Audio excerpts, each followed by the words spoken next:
We can follow its distress beacon to get to that escape pod. The vessel itself doesn't have a beacon though, but back when... well, that's game over. Well, thank you everybody for watching my playthrough of The Outer Wilds. It's a very fair game that doesn't suddenly kill you.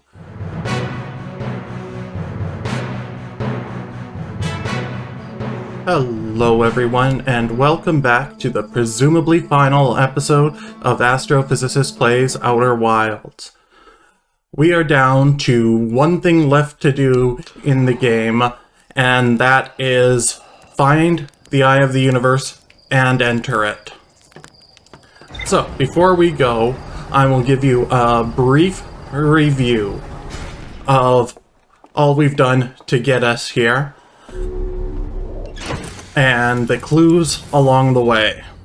So, let's go to the ship log, where it has it all laid out for us. So, this is all the clues we set and the things we've investigated, and there isn't an obvious opening left for the Eye of the Universe. There are just 2 points left that have more to investigate. One is the Ash Twin Project, and one is the vessel. And I'm guessing that what's left there is Ash Twin Project. You're able to take out the warp core, and then in the vessel you can put in the warp core you took out from the Ash Twin Project. So, just a bit of review. The vessel is how the Nomai got here. They used up all of their warp core's energy though, and it broke when they crashed on arrival. So it's unusable, but they did since create another warp core, which they put into the Ash Twin Project. This vessel has a system for entering coordinates and doing some sort of teleportation-like jump, I think.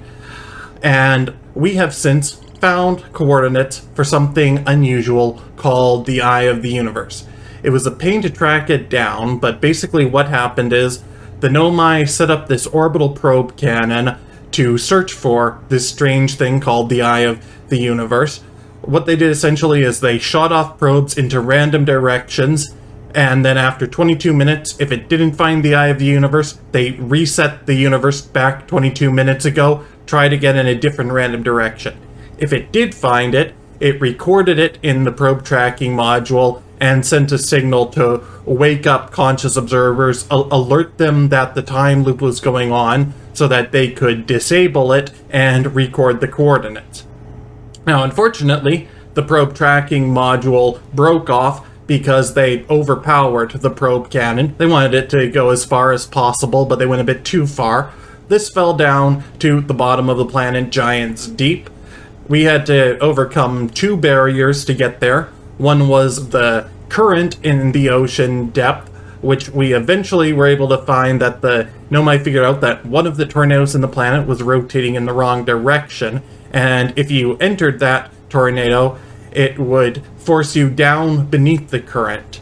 But there was still an electric field surrounding the core of Giant's Deep, and after much more searching, we found a way to do that. One of our fellow explorers, Feldspar, had gotten stranded there and investigated jellyfish for a bit, and eventually found out that if you hid inside a jellyfish, you could get into the core of Giant's Deep, as the jellyfish were insulated from the electricity and could go in and out of it. So, putting those together, we were able to go in and get the coordinates. And that, using those coordinates, we could enter them into the vessel, assuming we get the warp core from the Ash Twin Project. Now, the big problem here is that the warp core is currently being used to power the time travel machine, which basically, when the sun goes supernova, it gives it enough extra power that it can initiate a transfer 22 minutes back in time and reset the universe. So normally that's so the probe can keep searching, but in the case of me and my game, it allows me to reset things if I die, due to maybe the sun exploding. The sun's at the natural end of its life, so there's nothing we can do to prevent that. So if I take out the warp core here, which is key to what allows it to work, this will no longer be functioning. So if I die after that, it's game over. There won't be any reset. So I'll have to be very careful once I take out the warp core. Now, if all goes right, what I'm going to do is head to the Ash Twin project. I'll have to teleport beneath the surface of the planet and grab the warp core from it, teleport back out, get back on my ship, and go over to the planet Dark Bramble, where the Nomai vessel is. I'll have to get there very carefully, past some of the very dangerous anglerfish, which I eventually found the safest way to do that is actually have to get out of my ship and go the rest of the way just in my own spacesuits, since the anglerfish are blind, but they respond to sound.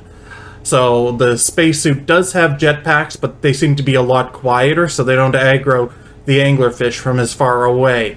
So I really have to put myself close to danger after taking out the warp core, which is what has saved me in the past. So it's going to be a very dangerous final run, but if everything goes well, I will eventually get to the Eye of the Universe, which doesn't have a section here directly, but I'm going to the Quantum Moon section because the Quantum Moon is closely tied to it. So basically, it's a moon that skips around the solar system, and at one point skips around to orbit the Eye of the Universe. Basically, it's this game's version of Quantum that whenever you look away, it's re-realized in a different position. And the Nomai figured out that if you know all the rules of how the quantum stuff works, you're able to land on the moon and use a shrine they set up there to basically blind yourself temporarily, stop observing it, and then the moon will shift beneath your feet to be around a different location. And using this, you can get it to shift to the 6th location, they call it. And specifically, you have to do that at the North Pole of the moon. Every other place that the shrine appears in the 6th location is walled in by the rock formations. But if you get it to the North Pole, shift to the 6th location, you can explore the quantum moon while it orbits the Eye of the Universe, and it's basically at its most quantum-y quantum state. And the Nomai there speculate that the quantum moon is naturally the moon of the Eye of the Universe, which is what gives it its quantum nature. And if you kind of look at the hierarchy of things, there are a lot of quantum shards around the world, and things near the shards will exhibit a bit of quantum behavior. The shards exhibit more. The moon itself exhibits a lot of quantum behavior. And then if you go one more step up the hierarchy, the quantum moon is the moon of the Eye of the Universe. So maybe the Eye of the Universe exhibits the most quantum behavior, and is the source of all of this. And in the game's lore, the way quantum stuff works is it responds and takes a realization of what reality is going to be when a quantum observer observes it. So when we finally got to the 6th location ourselves, we found that one of the Nomai was somehow still alive. Everyone else had been wiped out by an alien type of matter called ghost matter that entered the solar system and exploded. But this one Nomai, Solanum, was far enough out that she was exploring the quantum moon at the time, and in one of the realizations, it was orbiting the Eye of the Universe. And that orbit was so far out that the explosion from ghost matter didn't kill her, at least in that location. The other versions of herself, other realities, did, however, die. But somehow she's still alive despite all the time passing, and we were able to converse with her, and she it was speculated to us, if quantum stuff responds to conscious observers, what happens if a conscious observer meets the source of all quantumness, that is, the Eye of the Universe? That would be very weird, wouldn't it? Now, nothing appeared on our rumor map about that, but everything in the game seems to be slowly unlocking the possibility for us to get to the Eye of the Universe. So it looks like that's what the final challenge of the game is going to be. We'll have to risk our lives and the ability to time travel to get there. But I mean, there's nothing else to do. Do we want to be stuck in a time loop forever? Or do we want to let the universe move on? And maybe we'll find something very interesting when we do this final exploration. Okay, so let's go to it. Now, the first step is going to be getting to the Ash Twin project. But the problem with the Ash Twin project is it's buried in the middle of the planet Ash Twin with absolutely no physical access to it. The only way to get in is to teleport, and the tower that allows us to teleport there is buried under the sand at first. So we'll have to wait a bit. I'm going to give it, I don't know, 3 minutes or so, then head over to the planet, and we should be there in time to find it the first time it's possible to get there. Okay, 3 minutes sleep done, and let's head over to Ash Twin. Might be a bit of waiting there, but we're going to be under a timer after we pick up the warp core, where the sun exploding will end everything. So, better to get there a bit early than a bit late.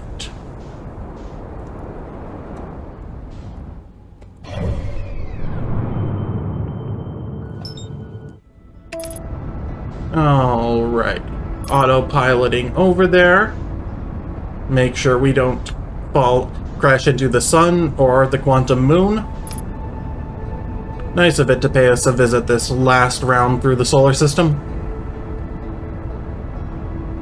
Okay, so all the towers on Ash Twin are around the equator region, which is where that big sand funnel is circling around. So we'll want to land close to that, but not on it. If we land on where the sand funnel goes by, then the ship will be picked up in it. So we want to make sure that the ship will be still there waiting for us when we come back out. So otherwise, we want to look around at the towers. So, okay, these are the towers connected by a bridge here. The tower that goes into Ash Twin is one of the pair of towers. They designed the towers based off of the planets, and here we are. Okay, so 2 towers here. We will back the ship off so that it won't get scooped up, and we will go out to check out the towers here. We're probably still early and we'll have to wait a bit, but let's just check it around and see if it's open enough yet. So, the towers resemble the planets, and this big slot in one of the towers resembles the crater through Ember Twin, as you can see over there. So, the other one is then Ash Twin by process of elimination. So, this actually looks like a decent time to get into the tower. It might be a bit early, but we might also be exactly on the first cycle that we can get in. So I'm gonna wait around. I'll fast forward it a bit for you. Hopefully we can catch it on the first cycle. So, oh yeah, I should explain. For the teleporters in the towers are only triggered when the target point is directly overhead, and the target point is always defined as the center of the planetary body. And the 2 planets, Ash Twin and Ember Twin, count as a single body, so the center is the point between the 2 of them. So that means when Ember Twin is directly overhead, the center will also be directly overhead and the teleporter will be active. Problem is, when Ember Twin is overhead, so is the sand funnel. So there's a risk of us getting caught in it if we go out and the ceiling is broken here, so we aren't protected from it. So we have to wait for it to get overhead and then run out once it's already triggering, because that's when we know it'll be safe. Okay, that actually might be coming pretty soon now. Might not even need to fast forward. Yep, there it comes. Okay, here we go. Wait for the sand funnel to start being, then we quickly run out.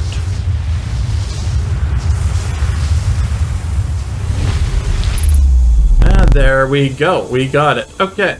We are inside the Ash Twin project, which is inside the middle of Ash Twin.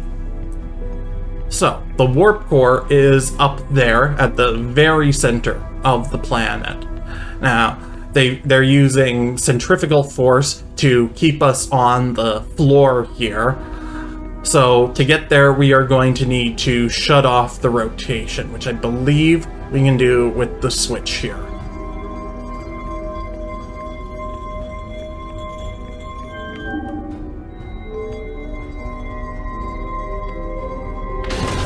There we go. Okay, that opened it up, actually. Well, so that is part of it, but I think we're going to need to find another switch to shut off the rotation. Okay. Yep, coming to a stop now. Alright, so now we are floating. And we can get the warp core. Okay. We are now in danger where any death will spell the end. So we are going to have to be very careful from here on out.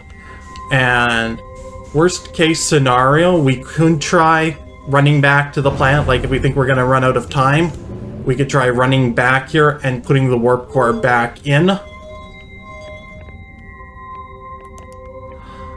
But other deaths, we just have to try not to die. Okay, so let's get back to the teleporter and wait until it activates. The teleporter should still be functional.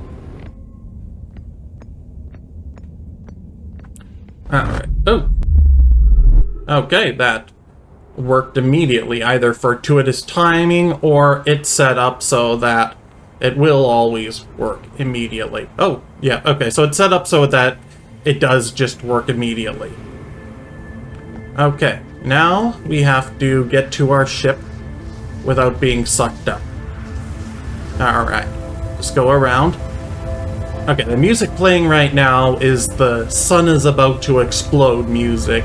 Normally it starts late in a loop, right before the sun explodes to give you a bit of warning. But this is still very early in a loop.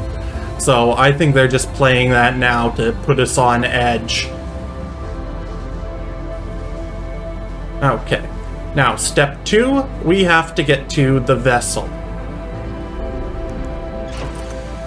Okay, so let's refuel while we're here. We'll need our fuel later once we exit.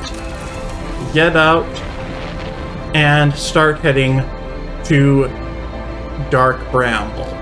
Okay.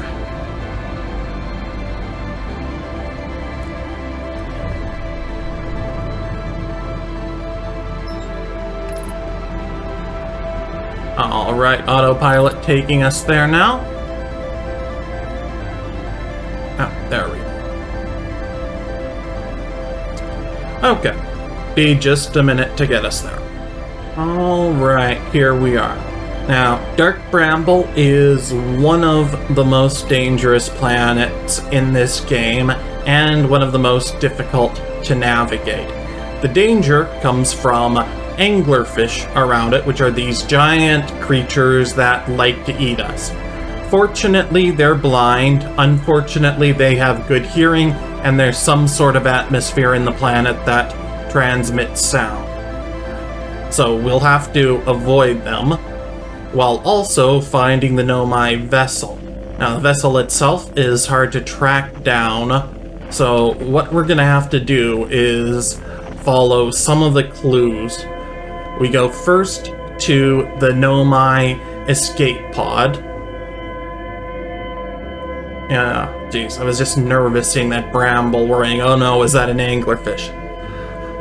So, when the Nomai came in the vessel, they sent off 3 escape pods. 1 didn't make it out of Dark Bramble. We can follow its distress beacon to get to that escape pod. The vessel itself doesn't have a beacon, though. But back when... well, that's game over. Well, thank you everybody for watching my playthrough of The Outer Wilds. It's a very fair game that doesn't suddenly kill you. Yeah, bad ending. Okay, I feel that was unfair. Come on, game. I didn't even hear the telltale screech of an anglerfish.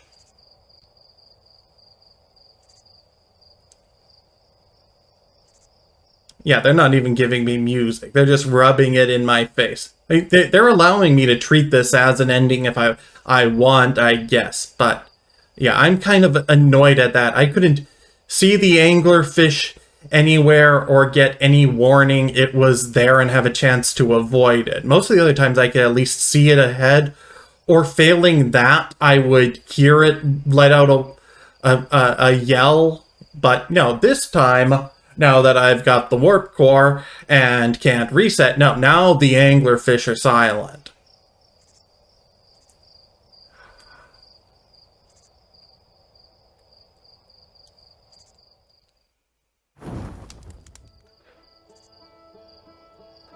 Okay, game, you're going to be unfair to me, I'm going to be unfair to you. I'm going to load a previous save and get back to Dark Bramble. I will see everyone else there.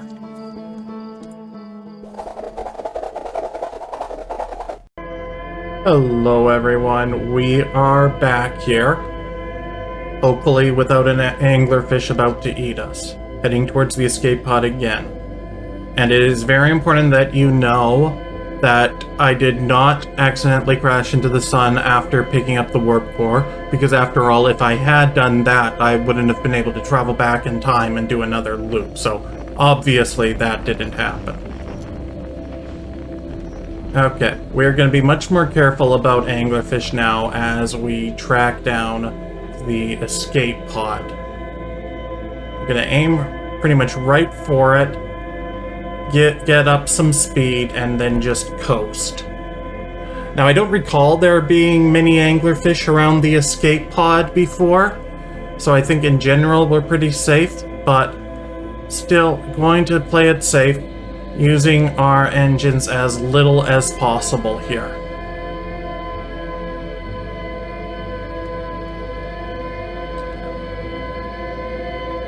So to explain to you what I'm doing, when the Nomai got out in the escape pod, they found they were trapped, couldn't get out, and figured they were running out of oxygen. Their best bet was to go back to their vessel and wait it out there.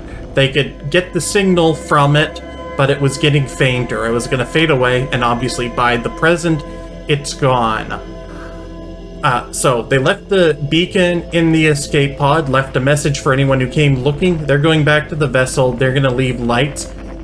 But the problem was they didn't know where the vessel was. There were two separate directions they could follow for where the vessel was. Confused, they figured they only had enough oxygen to get to the close one, so they were going to go to the close signal.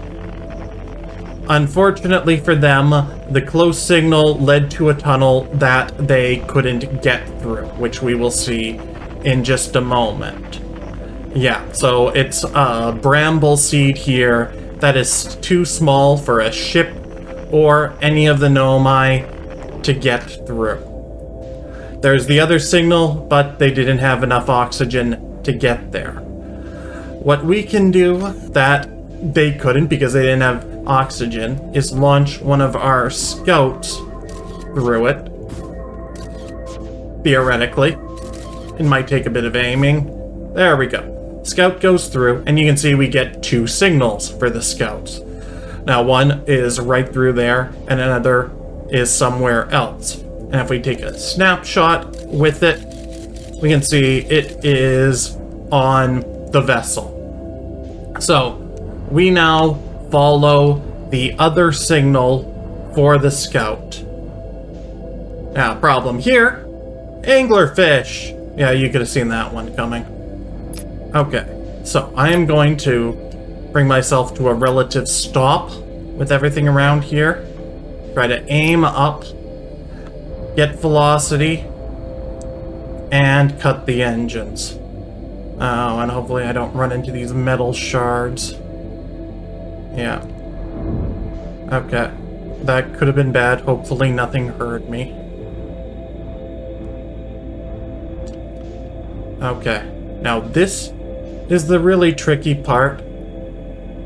as we're going to have a bunch of anglerfish to deal with here. Okay. Yeah, we're already too close to reliably use the ship. So now we have to get out and use the quieter engines of our jetpack to boost ourselves by. So we're gonna go up above. Right now I'm going back a bit so I have more space to pick up speed before I get close to them. Okay, that's as close as I dare. Just gotta pray I don't bump into them. Oh, that's bad. Oh. You see, this is why I say the anglerfish are unfair. I couldn't see that one, and yet now I'm on track to bump into it. Yeah. Okay. Yeah, sorry for swearing, but these anglerfish are... Okay, that death once more was bull. Okay, I'm gonna have to go through this all again to get back there. See you again soon.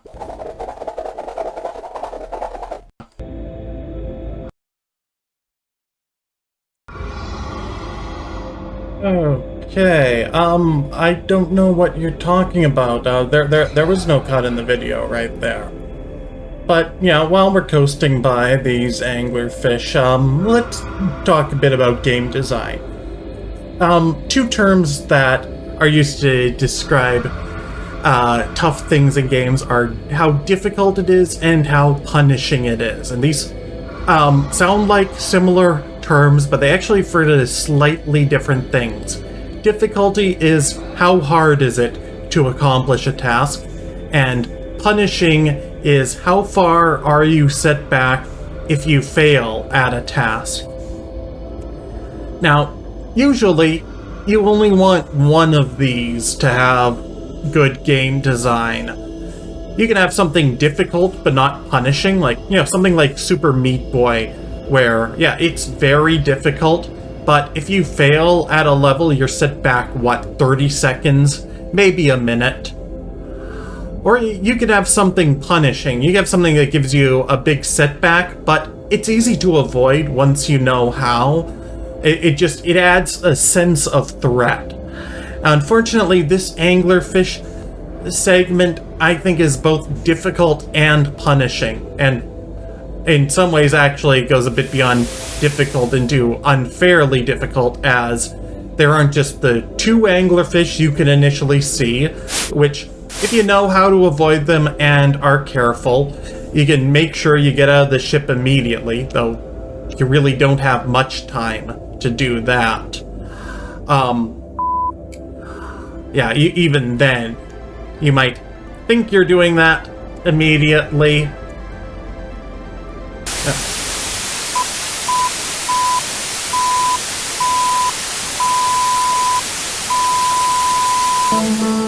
Well, everyone, I have bad news for you.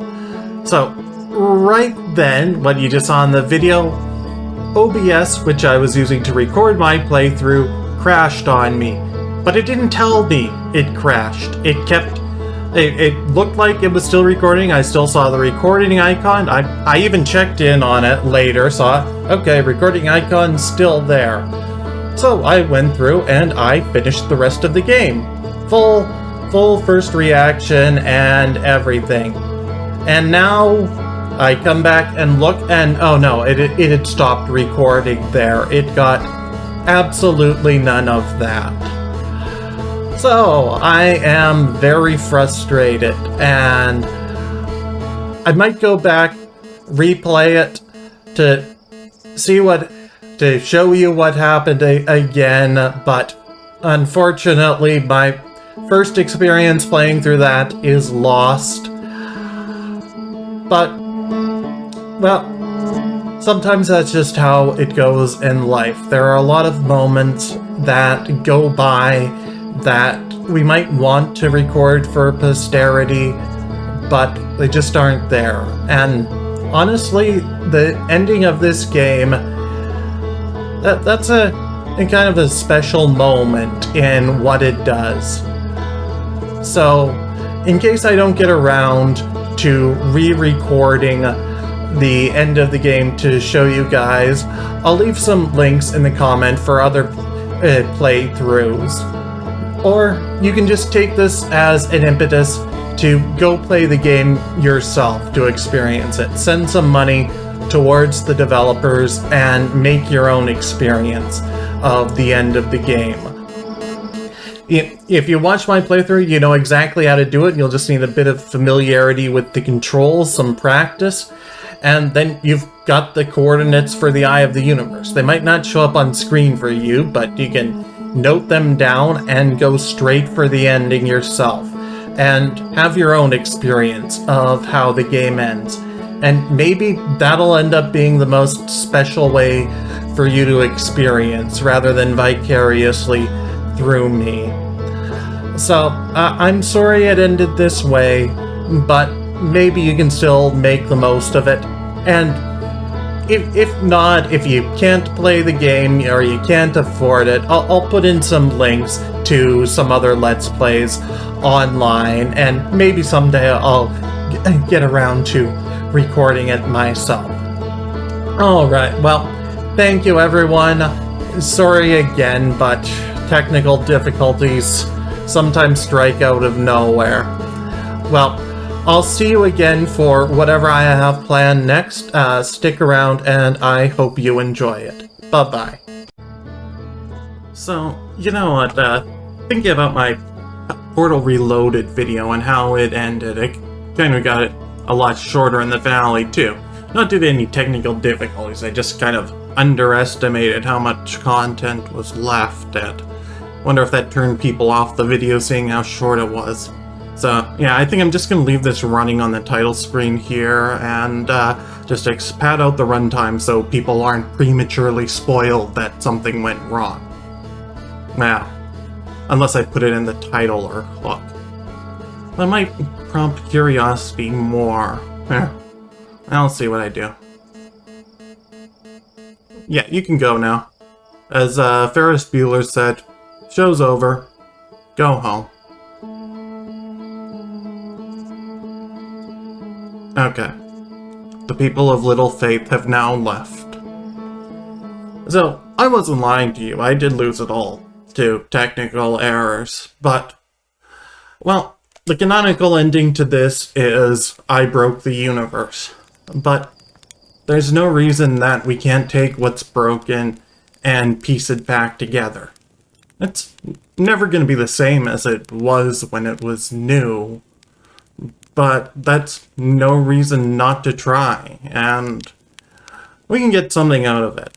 You know, this game, in a way, is actually about the laws of entropy, that things will fade over time, will run out of useful energy that we can do things with, and that's the inevitable path of the universe. Things that get broken, you know, they can be patched up and fixed, but the universe as a whole is on a one-way path. But that doesn't mean we can't do our best to stretch things out on that path and make it as good as possible along the way and last as long as possible. We don't need to just give up and let entropy take its course. We can fight against the dying of the light, as they say. But the light is going to die. Entropy will win. But we can extend it. We can make the most of the time we have. And, you know, I say entropy will win, but entropy isn't actually like other laws of physics. It isn't directly hard-coded into the hypothetical source code of the universe that entropy must always increase.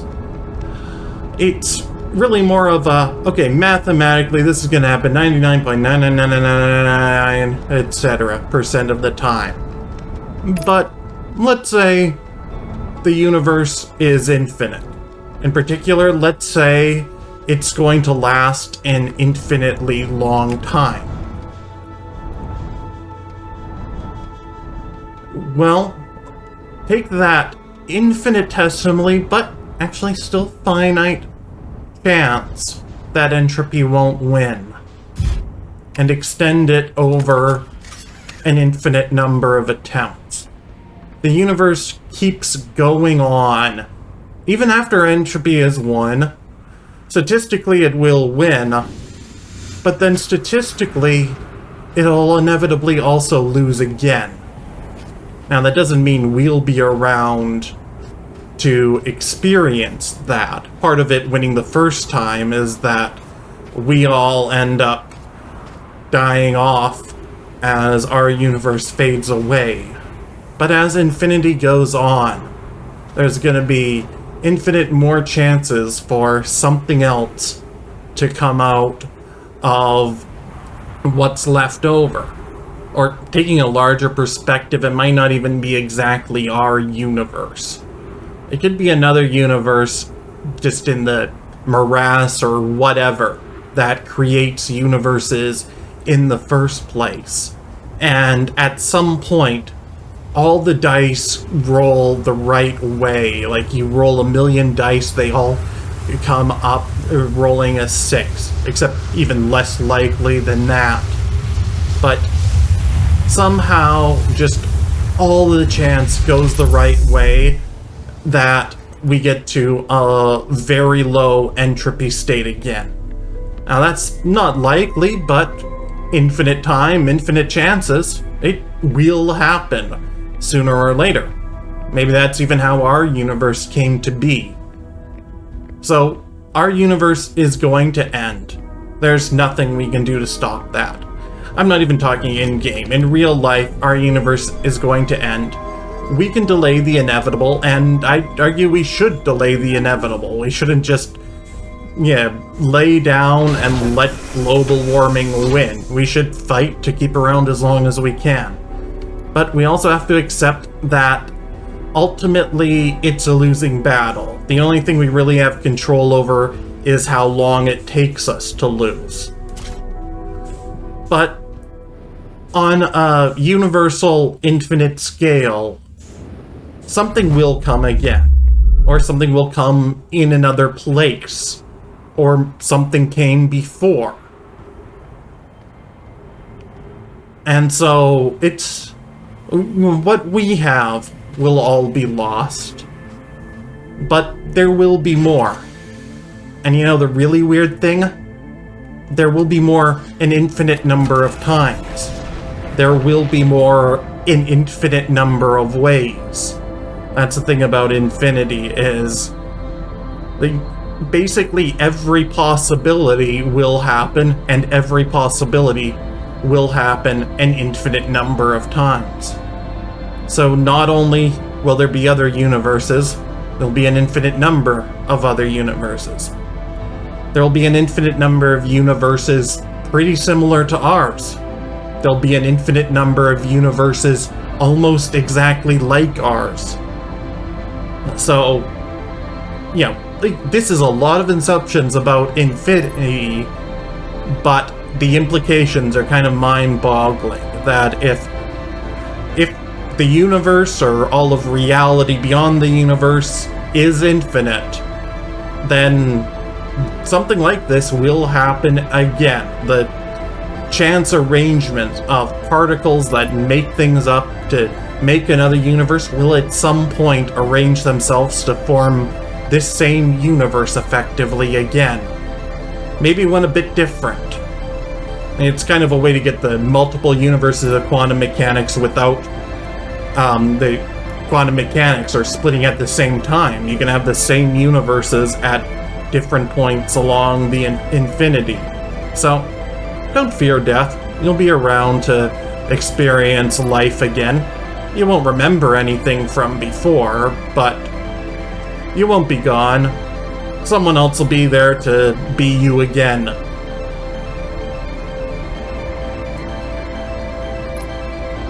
Now, that might be hollow comfort. That might be existentially horrifying, but the thing about reality is, reality doesn't really care what you think about it. And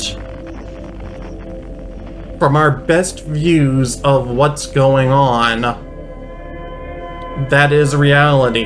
The universe or reality does seem to be infinite as best we can tell. Maybe we're wrong.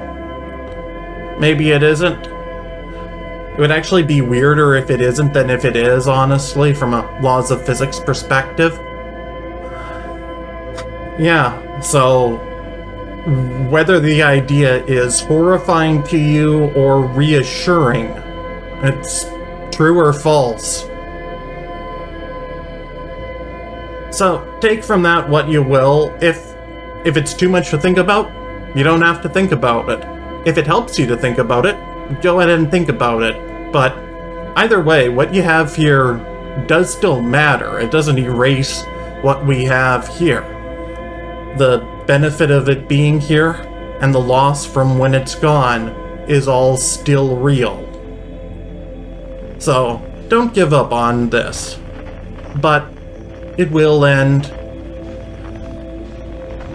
Yeah, it's kind of a tightrope to walk. Be assured, there will be something else, but this still matters, and don't waste it. Because if that something else is exactly the same and you waste it this time, well, it'll be exactly the same that next time. You'll waste that too.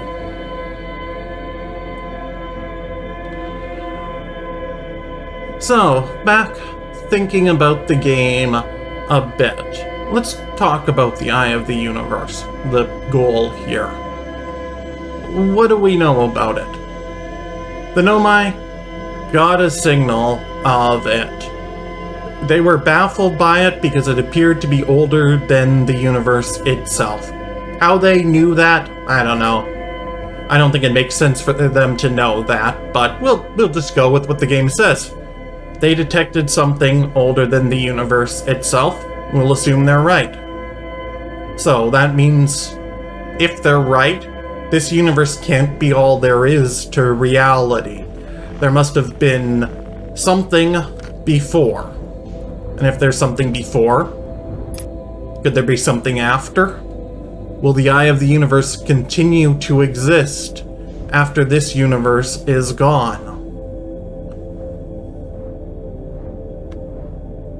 And, well, let's talk about the name they gave to it. The Eye of the Universe, did they name that just after how it appeared? Is it an artistic, poetic name? Does it have some more meaning to it? Well, let's just think about the meanings of the word eye. So, it could be like the eye of a hurricane, the center, the place of calm. The Eye of the Universe, from the bits we've seen, I'm not sure if it's calm, but we don't know whether it's a center or not. So, what if the Eye of the Universe... Oh, first shot. I wasn't expecting that to go so well. Okay, so let's get out of here, or go around. Yeah, so what if the Eye of the Universe is the center of the universe? Now, our universe doesn't really have a center. Well, as far as we know, it seems like everything is going away from everything else. Okay. Yeah.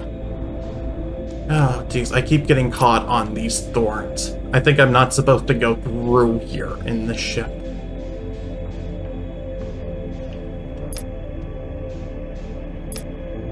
Okay. Yeah, so what if the Eye of the Universe is the center of the universe? And I think they mentioned in this universe everything is expanding. So rewind the clock, everything expanding, Eye of the Universe is the center. Way back at the beginning, the Eye of the Universe would be where everything is. So, is the Eye of the Universe the origin point of the universe? That's a lot of speculation. Well, what about other meanings of eye? Yeah, like what? Eye is something you see with, how you perceive things. And if it's how you perceive things, that's basically observation. And that's kind of what all the quantum stuff is based off of. Observation, and observation coming to make things reality. So, is the eye of the universe an observer? Does it respond to observers? Is the eye of the universe the ultimate observer? Like, when you think about observation and quantum mechanics, it gets weird quickly. But, so what if the eye is the ultimate observer, or it allows someone entering it to be an ultimate observer? Okay. This is the really tricky part here. I'm gonna need to pause for a second to go through, because as I recall, there is a hidden third fish, which is, yeah, just mean of the game. I mean, you can put in a mean troll in the game, but you don't want to make your game too punishing if someone happens to fall for it. You can have difficult, but if the penalty is you have to redo 5 minutes of gameplay for something difficult, that's a bit much. And especially if it's something that you couldn't see coming. Like, Dark Souls has boss runs that 5 minutes is maybe the upper limit to them. Some of the worst boss runs are 5 minutes. And the bosses are difficult. There's no question there. But Dark Souls is often said to be tough but fair. In that, you know, it's tough, and you're often punished a lot for failing, but in a sense it's fair. You feel it's your fault for failing. You know, what happened to me earlier with an anglerfish coming out of nowhere, and by the time I saw it, it was too late to do anything about it. I either bump into it or I use my thrusters to avoid it. That's unfair and punishing. So I think they could have improved this bit here by just making that third anglerfish visible from the start. That would have gotten a lot of their goals without making it unfair. You know, it's still a bit much. I think they should have had the aggro radius of the anglerfish reduced a lot, particularly to the ship, so that you have time to stop and think a bit before going through. Okay, I'm gonna peek over. Let's see, how far away from them am I now? Oh, I can't even see them. I think I am probably good. Okay, so scout this way. I'm still gonna try to, yeah, not use the thrusters for most of the trip once I've got some good speed again. Just to play it safe in case there's another anglerfish hanging out, which, knowing this game, there very well could be. Okay, almost there. And just going through here before was right when OBS crashed. Now, I'm not sure if the crash was at all related to going through. I suspect it was just pure coincidence it happened now, but it's a good time to just pause, check that it's still running and has not crashed. So be right back.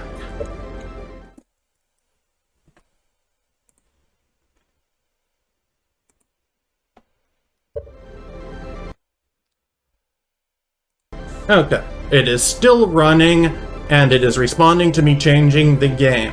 So, I'm gonna leave that in, not gonna bother editing that out. Yeah, this one's already gonna be a bit of a pain to edit, being broken over multiple sessions as it is. And I think having the last bit be as unedited as possible kind of works best. Just one unedited stretch. This is my first try today. Honestly, I came back to this after a week and took one try at it. Wasn't sure if I was going to do more than one. I was hoping I'd be able to get it on the first try this time for a bit of authenticity, and luckily I did, just playing carefully, using everything I learned before. Like, the way they set you up on this, it's not just the anglerfish, but you have to watch out for the autopilot too twice. Like, the first time, you can get to Ash Twin where the tower is visible. If you go there at exactly the right timing after using just enough, Ash Twin will be behind the sun and autopilot will guide you right into the sun. Now that time at least you haven't taken out the warp core, so it won't be a canonical death. But that's one way it can get you. But then, if you take out the warp core and leave right as you can and go to Dark Bramble will again be right behind the sun. Okay, so new stuff. So I'm going to talk this through as I was thinking it through the first time I played through this. So first, one convenient thing they do is they put the eye coordinates up on the screen in the bottom left. So it's really nice. You know, I was recording this, so I could always go back to the recordings and see it to enter in the code. But thankfully, I don't have to. It's just a little player convenience, as it doesn't make up for the inconvenience of the anglerfish, but it's still nice. Okay, final code to enter.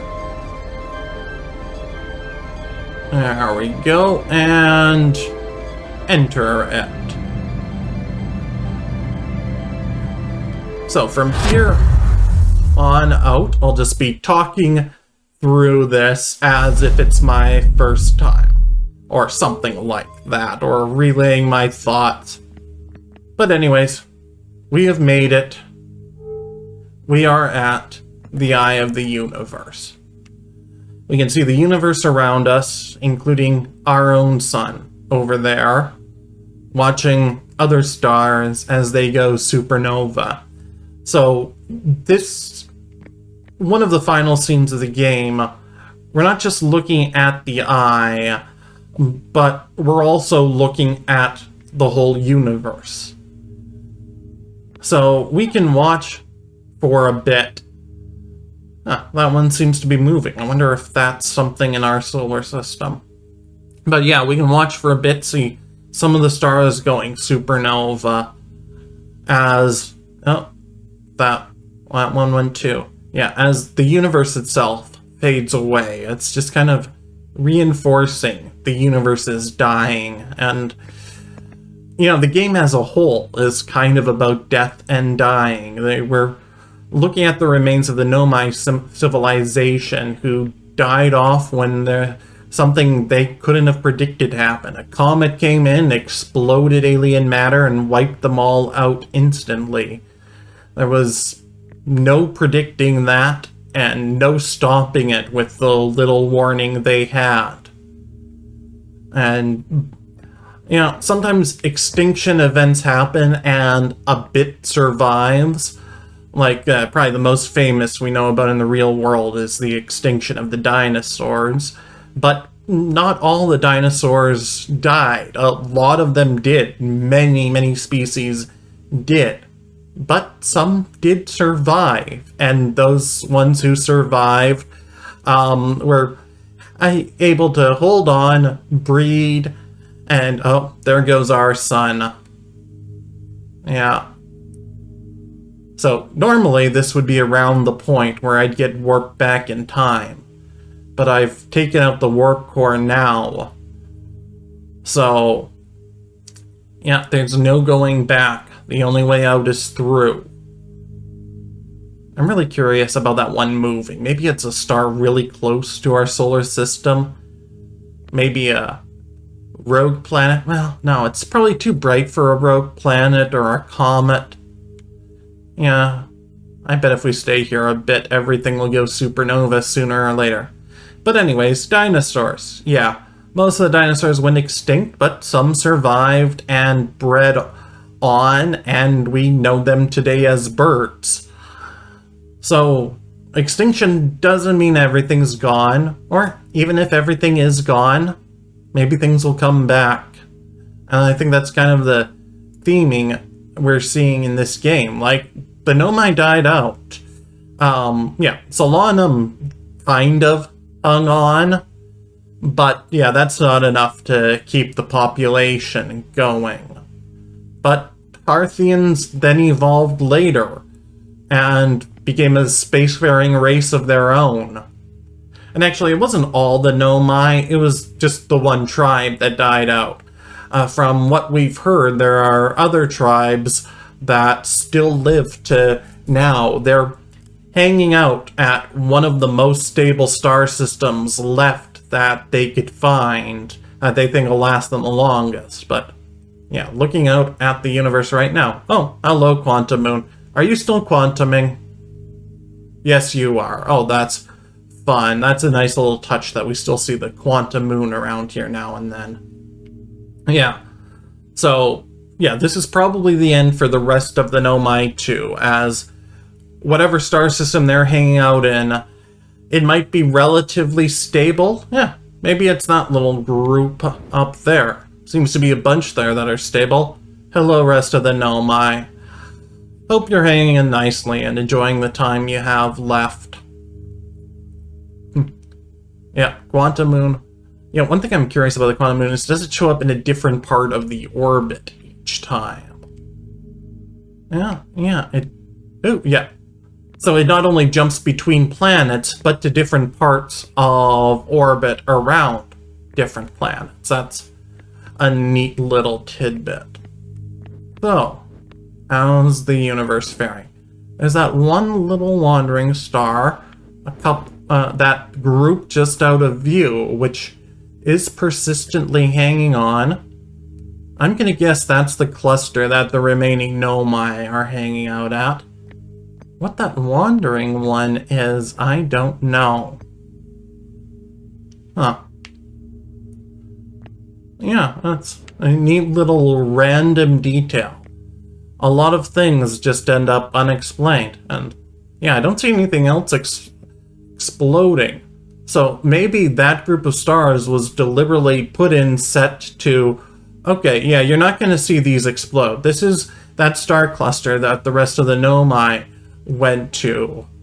And yeah, that's stable enough that they can hang on there. And if you, like me, get sidetracked and just stand around here doing nothing for a while but watch the universe end, you'll notice that, yes, as the Nomai said, there is one star cluster hanging in there a bit longer than the rest. I think we might have lost one there. But yeah, definitely hanging in longer. Where's that wanderer we saw? Did it finally go out? Yep, I think we might have lost that wanderer. Okay, well, let's just get that cluster in view. Oh. Yeah, it's taking a while, but they are going to. The Nomai get to, if they were there, are hanging in a bit longer, but everything still does die eventually. Well, everything except perhaps the eye of the universe. So let's take a look at this. So there's some blackish sphere there and a lot of clouds surrounding it. Obviously my flashlight just causes glare on the window. I don't know what I was thinking. And yeah. So you can kind of see what the Nomai saw reflected in the clouds above the Quantum Moon, a kind of black hole in the center with clouds around it. Okay, well. Ooh. Two stars left. Okay, I've waited this long. Oh, yeah, my fuel got filled somehow. I wonder how that happened. Yeah. 2 stars left. Should we wait till they go too? It kind of feels like we should. Just wait till the very end of the universe. Let it all go. Ooh. Okay. Yeah. So, the eye of the universe. So there seem to be like a couple things there. Like, is the eye of the universe itself a planet? Is that thing at the center the eye of the universe? Or is the cloud, the eye of the universe. Okay, now I'm getting a bit impatient. Come on, stars. You can blow up if you want to. You know, I shouldn't be rooting for the death of the Nomai. They're probably hanging out on whichever one of these stars they figured is going to last the longest. Holding out. And then, you know, if I were them, when the star's going, that you can either just let that be the end of it. The final star in the universe. Oh, that one didn't even explode. It just winked out. There we have it. Final star in the universe that we can see, aside from the eye of the universe. Yeah, it's probably going to be pretty easy to find now. I mean, it's the only thing left. You just go to the only place where you see anything. You know, if the Nomai had just waited a bit, it would have been easy to seek it out. But anyway, so let's imagine the Nomai there, last star in the universe. We think of the sky at night as being dark, but we haven't seen dark until we've seen a sky that doesn't have any stars left in it.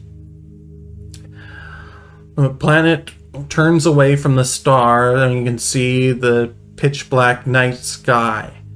No stars left, knowing that you're truly alone. Well, there it goes. Your star is... this is the end.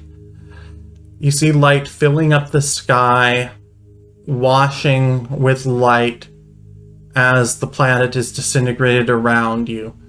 Destroyed so quickly you don't even feel it.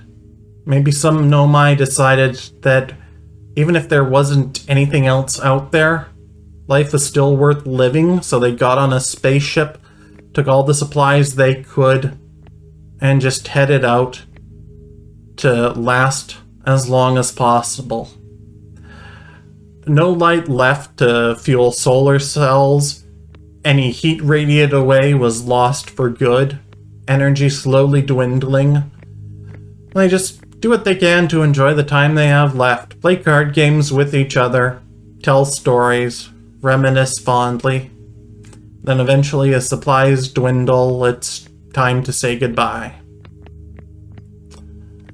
Goodbye, Nomai. Except for Solanum. She's kind of stuck. Alright. That's enough time musing. Let's go on. So, where'd it go? So, before, I think I kind of wondered what this is, but couldn't really figure it out. I think it's just a projector.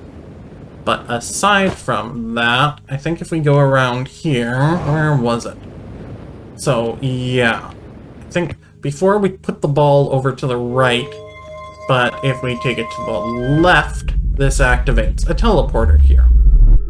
Which puts us down onto the eye of the universe. Oh, we can see the vessel off there. Hi, Solana. And we can explore it. Looks a lot like the quantum moon did, really. Just the same quantum-y feel. While the quantum moon was reflecting it, really. So before on the quantum moon, we ended up at one pole, had to go to the other pole, had to take a trip in the Nomai Shrine, and then had to come back. And just one more check, make sure I'm recording. Yes, I am. Good. Okay. So, we start off at one pole of the eye of the universe. Let's go check out the other pole. As we go, you can kind of see we're getting closer to that cloud structure. So we're on that spherical thing, the planet. I guess it's a planet. And heading towards that cloud. So what I suspect is that cloud, which if you look at it now, kind of feels spherical. That cloud is what the eye of the universe really is. This planet we're on, maybe this is just something that got caught into it. The planet isn't the real eye of the universe, it's just a planet being affected by it. But this cloud is the eye of the universe. Ooh. Okay, things are getting dark as we pass the equator. Oh, things are getting quantum, too. Trees are here. And gone. The flashlight isn't helping much. Things are so quantum, even my observation with the flashlight doesn't seem to be able to keep things here. It's almost like a horror movie or horror game.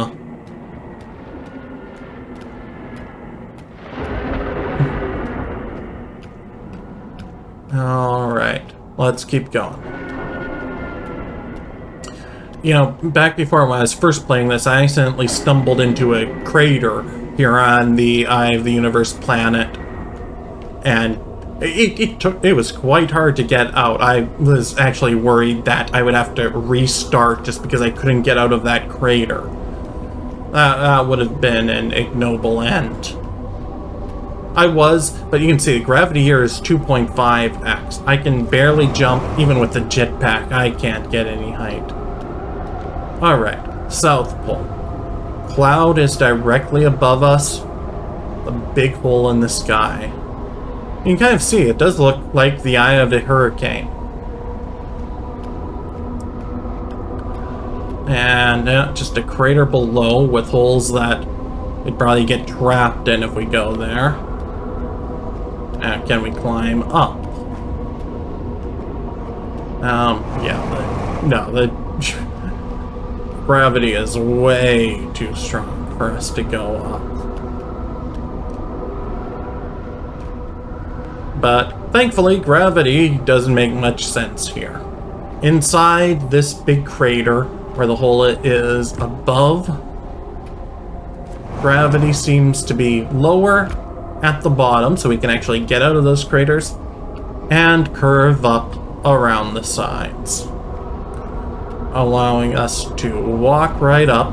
So if you think about it, like there's a planet and a big cloud of something. That cloud of something has its own gravity pulling things towards it. To some extent this makes sense. It'll weaken gravity and then flip over as you get closer to the cloud. It wouldn't turn gravity sideways, but I kind of see what they're going for. That this cloud, the true eye of the universe, is pulling us in. Its gravity wins in the end. So, Solanum, you are wondering what happens when an observer enters the eye of the universe? Well, let's find out. First, let's check for any signals. Yeah, quantum fluctuations. Yeah, not surprised. 269 meters, nothing else. Okay, let's go. And we have entered. Okay. Branching pathways, it looks like. Maybe we're just seeing the true quantum stuff, all the different paths we can choose. And then we're observing, we're inside ourselves. Oops. Okay. Do I just get teleported? Yeah, I just get teleported back if I fall out. So I think, you ever seen the movie Being John Malkovich? Where basically there's this magic portal where if anybody enters it, they become the actor John Malkovich and control his life for a while. At some point, John Malkovich himself enters that portal. I think that's kind of what we've done here. We've just gone inside our own mind. Yeah, we're just observing ourselves. So what's at the center of our own mind? Outer Wilds Ventures was founded by Feldspar, Gaussen, Slate, and Hornfels to explore a solar system at the end of the universe. So yeah, we're going back to the observatory at the beginning, but now with our own updated understanding of everything. The Nomai never got to see it for themselves, but thanks to their efforts and technology, a Hearthian was able to reach the eye of the universe.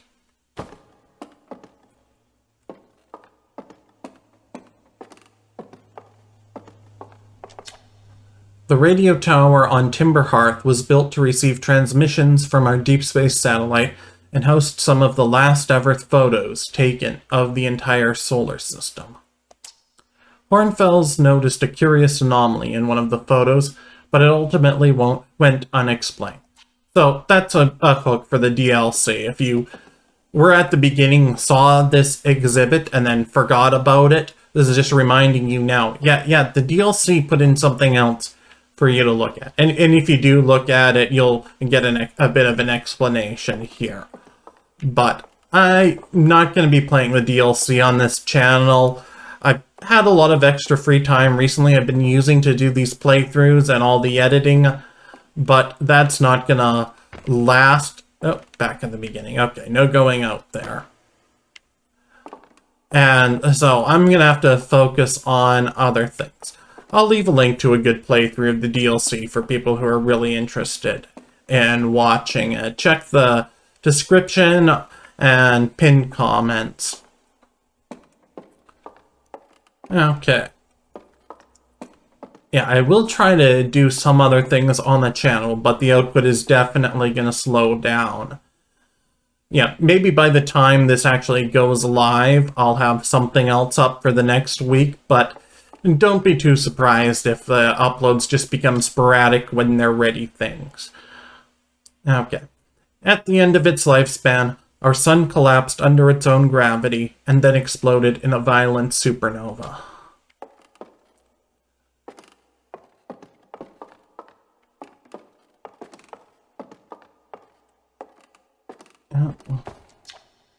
Of all the life forms who will perish in the oncoming death of the universe, I wouldn't say it's oncoming, it came.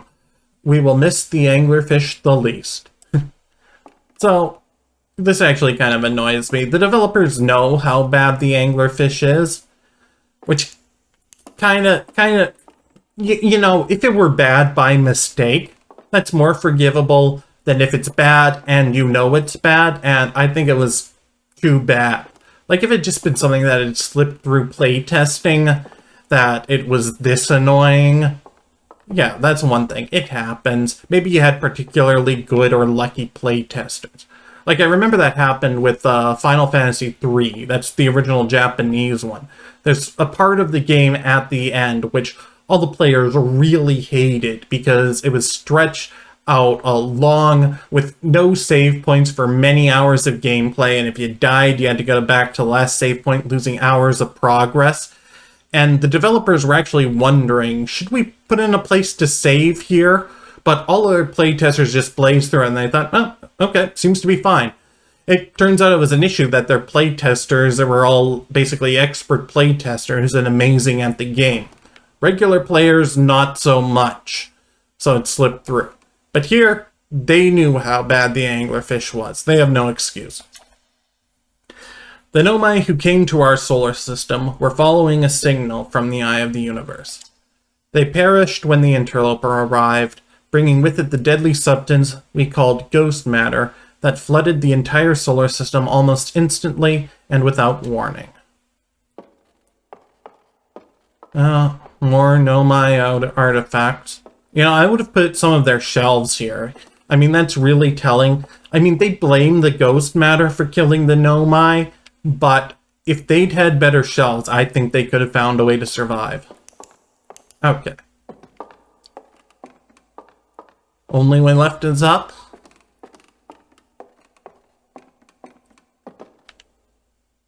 And here we are, the top of the observatory with something new.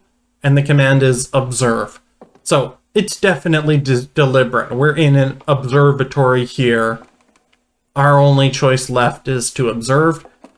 The only way it could have been more blatant is if they put it right in the eye of the telescope. And you know, I talked about the eye of the universe. What an eye does is observe. And we're about to observe within it. And by observing, cause quantum reality to take form.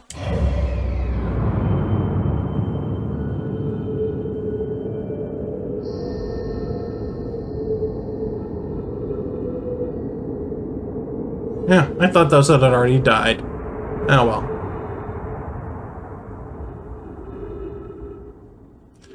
So, what do we observe? Oh. That's gone. Twinkling stars in the night sky. So, what we observe is something we're already familiar with. We're kind of in our own mind, and what we observe reflects us.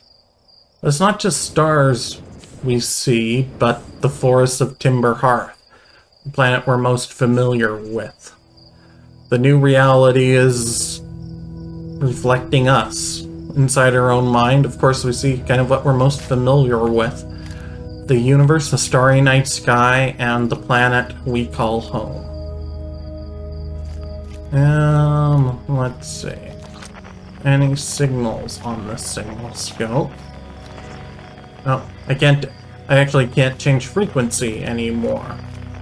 It does allow me to search for Outer Wilds ventures, but that's it. But I'm not picking anything up. Can I zoom in? Yeah. I can't. Cool. Oh, yeah, these stars are fading away as well. That's present in my mind too. I'm just curious, is it quantum? No. Okay, turn off the signal scope. What about the scope launcher? No. Okay. Oh. Fading away again? Oh. Now it's quantum. Okay.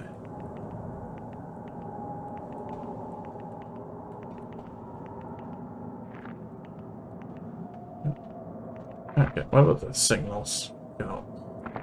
Can I pick up anything? Yes, there we go. Unidentified signal. Oh, roughly this way. I'm not quite on it, but this way. Oh, hello. Hello, me. I'm a tree now. Oh, now I'm a smaller tree. Now I'm a baby tree. Now I'm a campfire. Now I'm gonna light the campfire and roast a marshmallow on myself. Witness my phenomenal marshmallow roasting skills, developed over many deaths. Nice and toasty. Not at all lit on fire. There we go. Ooh. Actually, looks good. I was gonna make a joke about trying to roast a marshmallow, and yeah, basically doing one of those. Can I eat that? Ah. Okay. What if I light it on fire, extinguish it? Oh, now I can eat the burnt one.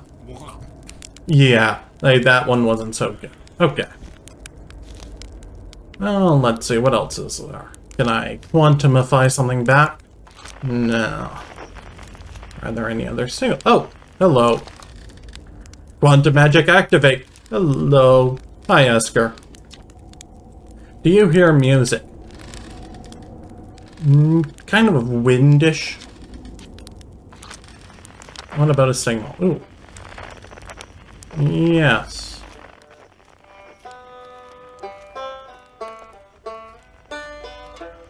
Now I hear music.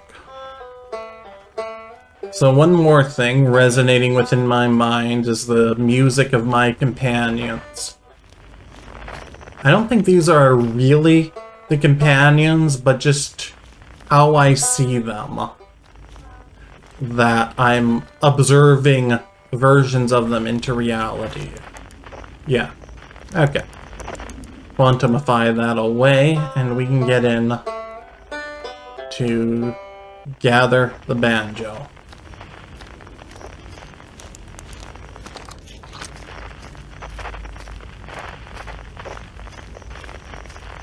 Oh, hello. Ryback, hello. It's not quite time. I'm pretty sure we'll need the others for this next part. We'll need, you know, everyone. No rush, take your time. It might not even exist here. So this is probably really me, my instincts talking to myself, that if I'm going to do whatever's next, I want my companions around, the fellow travelers who made the journey as well. They couldn't reach the end with me, but they were part of the journey. And so they deserve to be here too. So, let's search them out.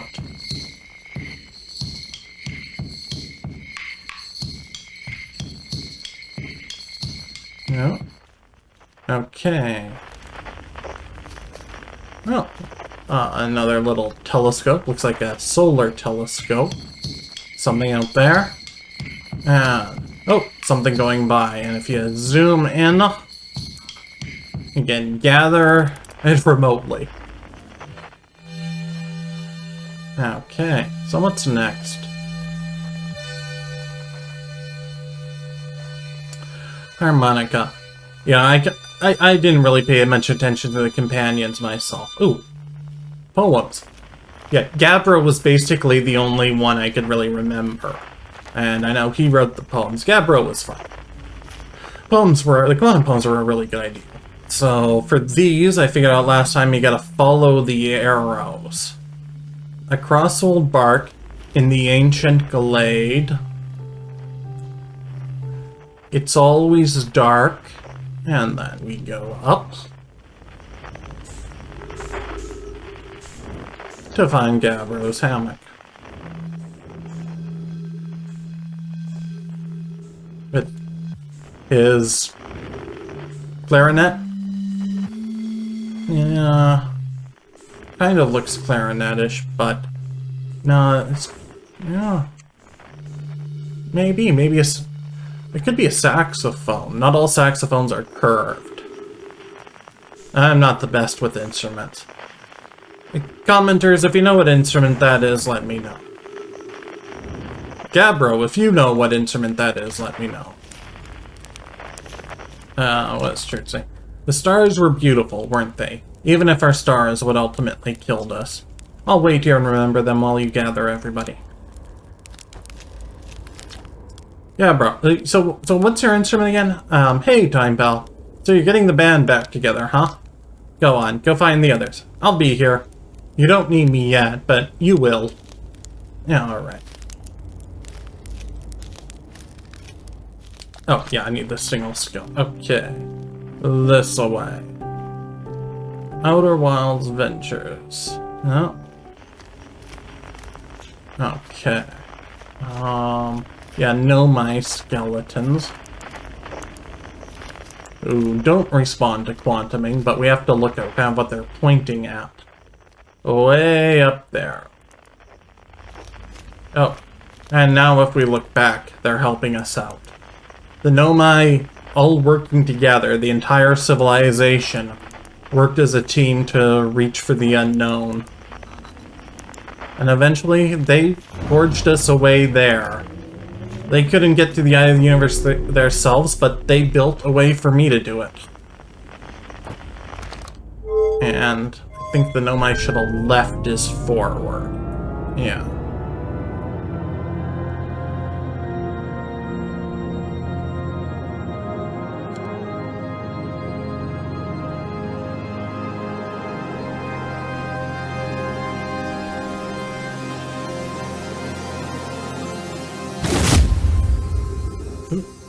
And we are out gathering a Nomai mask.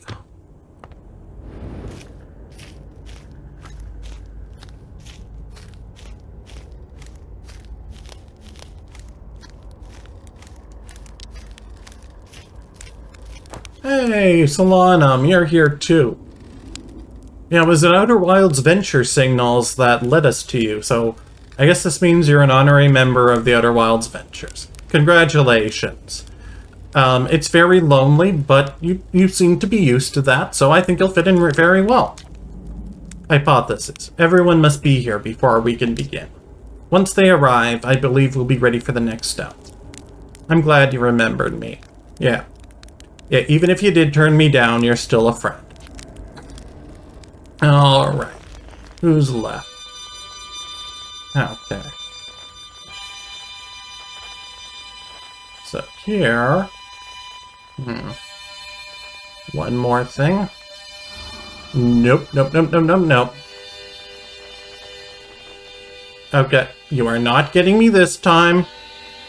Okay, you're going through trees. Going through trees is cheating. I call shenanigans. Yeah. See, it agreed with me. Yeah, you all saw that the anglerfish blinked first. I did not run away from it. It ran away from me.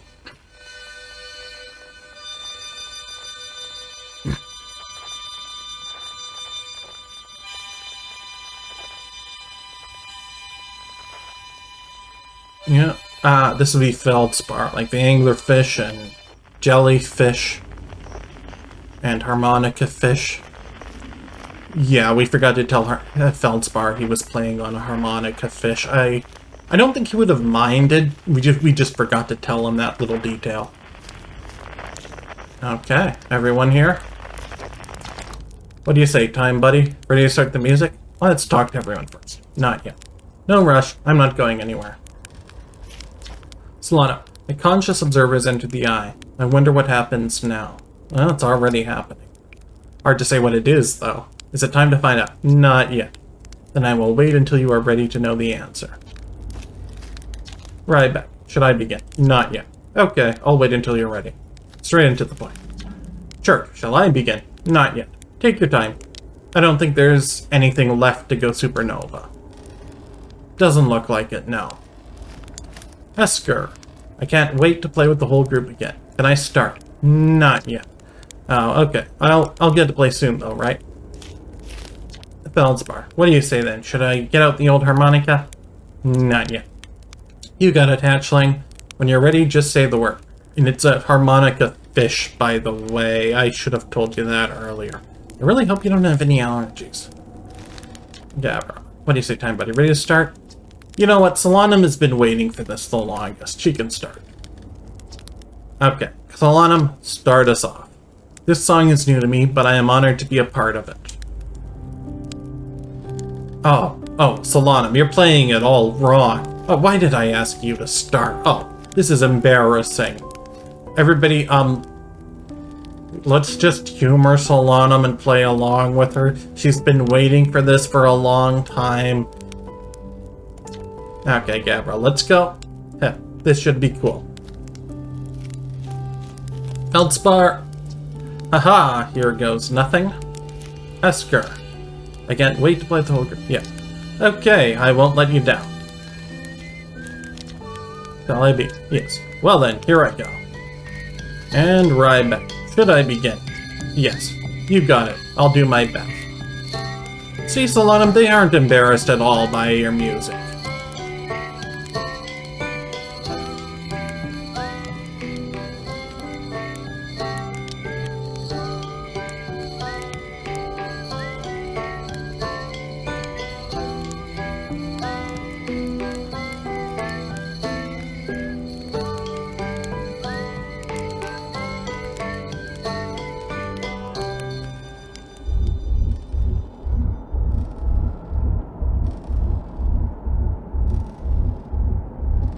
Okay, shadows of what I've seen, what could be. I believe we've reached the end of our journey. All that remains is to collapse the innumerable possibilities before us. Are you ready to learn what comes next? Not yet. It's tempting to linger in this moment while every possibility still exists. But unless they are collapsed by an observer, they will never be more than possibilities. I learned a lot by the end of everything. The past is past now, but that's, that's okay. It's never really gone completely. The future is always built on the past, even if we won't get to see it. It's a good perspective, Ryback, I agree. Still, it's time for something new now. Yeah, you also have to accept when it's going and let it happen. You can fight, you can make the most of it, but there comes a point where you're fighting against the inevitable and are only hurting things. Tough part is figuring out where that line is. Even if it's over now, I had a good time learning. But I think the rules are about to change. Pardon me. Esker, wow. How long has it been since I got to make music with everyone around a campfire? I'm really happy we're all here. You cut it a little close, don't you think? Yeah, okay, I did wait a while, yeah. Well, it all worked out all right in the end, I suppose. I hope there are beasties in the next one. Yeah, I'm sure there will be. Wouldn't be too interesting without some beasties. Gabro, I tell you what, this has been really fun, and I got to help make something pretty cool, so I've got no complaints. I mean, not me exactly, but close enough. Yeah, I think you're kind of a reflection of you in me. It's the kind of thing that makes you glad you stopped and saw the pine trees along the way, you know. Okay, Solanum, yes, ready to go. I admire your curiosity, friend. Let's find out together. Okay. Oh, wait, before it, I almost forgot one last thing. Solanum, last time we met, you met a valuable companion who you chose over me. No offense taken. You can be together in the end with your beloved scout. Alright. Time to go.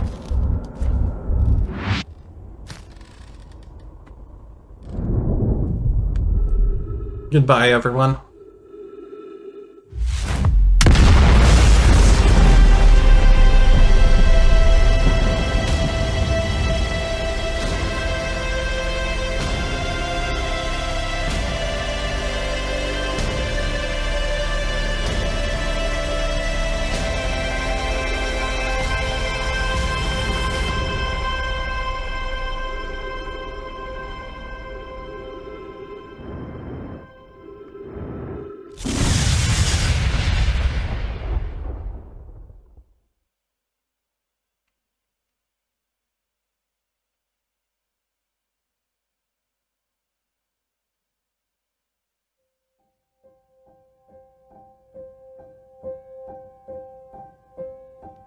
And there we have it. The good ending of the game. And before the DLC, this was the most complete ending. You can get to this ending without ever encountering Solanum, in which case she doesn't show up. If you do encounter her, she does show up and you get the complete good ending.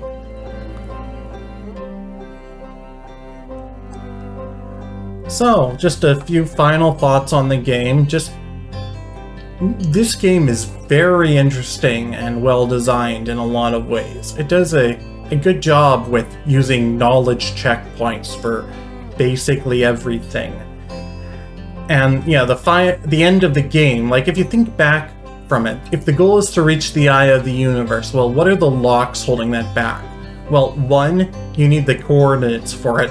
2, you need the vessel to travel there, and 3, you need the warp core to power the vessel. And then go back another layer. Like, okay, how do you get the coordinates? Well, the coordinates are in the probe tracking module at the bottom of Giant's Deep. So 1, you need to know that's a thing to go to. That's pretty easy to find. 2, you need to figure out how to get there, which is broken up into 2 pieces. You have to get below the current of Giant's Deep, which requires you to go to the Southern Observatory in Brittle Hollow, where they tell you. And then 3, you need to get below the electric field around the core, which requires going to Dark Bramble, finding Feldspar, and following his clues to find a jellyfish. So, you know, things are well locked behind layers of knowledge checkpoints, and you can do the same for each of those.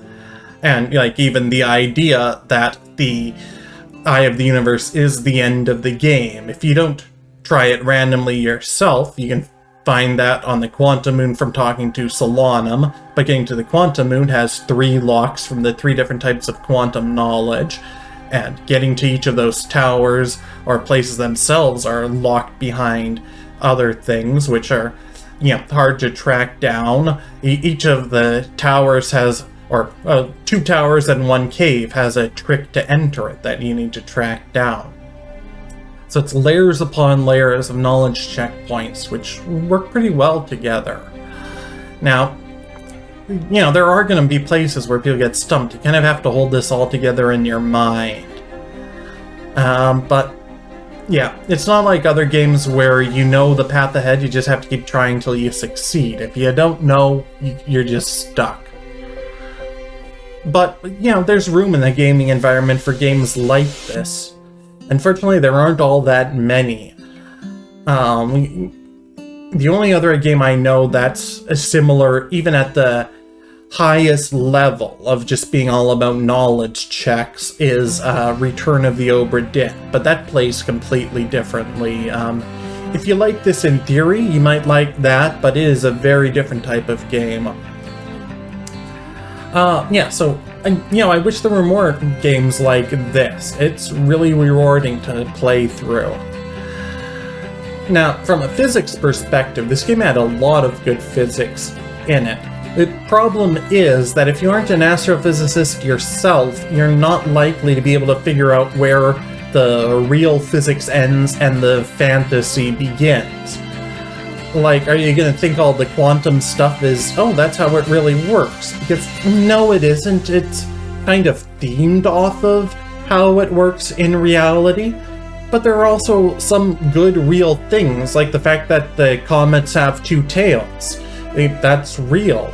But do you think the other way? Do you see the interloper with two tails and think, ooh, cool, a fantasy comet with two tails?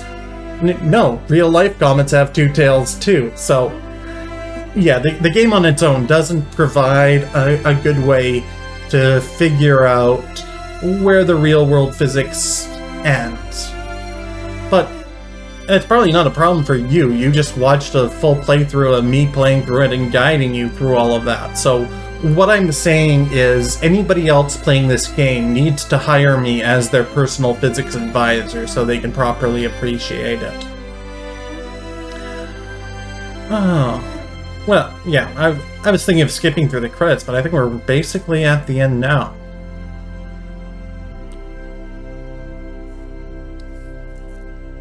So let's see what comes next.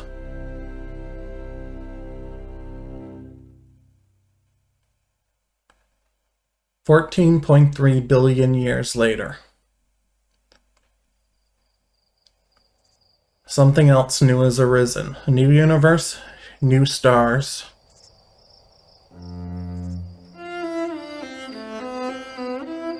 With a new, very alien environment.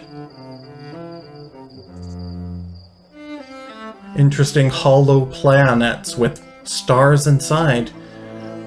You know, I wonder, does this new environment, all the planets are kind of inside out, things living on the inside surrounding their stars. That's cool. Oop, and new creatures here too. Hello, nice to see that life has formed again. Something different this time. Hope they enjoy it. Well, that was The Outer Wilds. Thank you everyone for watching all the way to the end here. I hope you enjoyed. If you got this far, you probably did. So, I'm glad. Thank you. And I will hopefully be back on this channel with something else. I've got plans for one more idea, but I won't spoil what it is until it's ready. And in case that doesn't pan out and I don't see you again, I'm glad I was able to find the time to create what I did on this channel. I'm pretty proud of the work I've done here, and I'm glad that some people really appreciate it. So, thank you for watching to the end. Maybe there will be more next time in the new universe to come after. Maybe there won't. But either way, this was nice. Thank you, everyone. Goodbye.